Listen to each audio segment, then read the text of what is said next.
I'm sure you're already aware that 1,750 prison inmates are set for early release today due to Starmer's policy. The Chief Prisons Inspector is already warning of a revolving door, stating that many prisoners who are being released are quote-unquote unstable. And you can see footage from what I think is Wandsworth Prison with quite the party atmosphere building outside.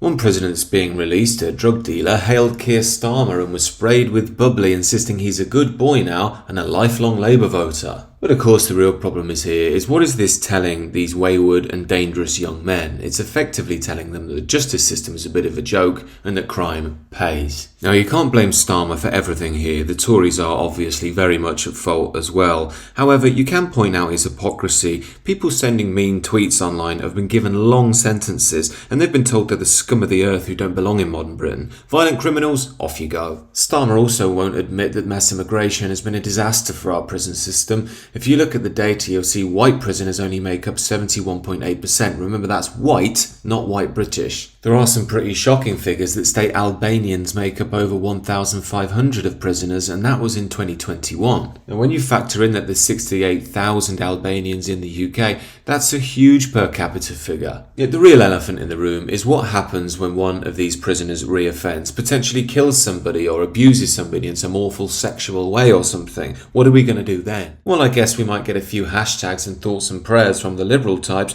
but Starmer will probably just blame the Tories and wait for it to blow over. And modern Britain is getting so violent now anyway that news like that might not even make that day's news cycle. Now, given our prisons are completely overcrowded and the UK is increasingly violent, it does seem odd that we aren't raising the issue of repatriation. Why are so many foreign criminals in our jails anyway? I mean, they're being kept there on the taxpayers' dime after making our country even more dangerous while they're seeing other criminals pushed out early. What is the point in having them here? Now, as always, these are just my thoughts. If there's something I'm failing to understand here, please do let me know down below. It just seems a bit mad to me.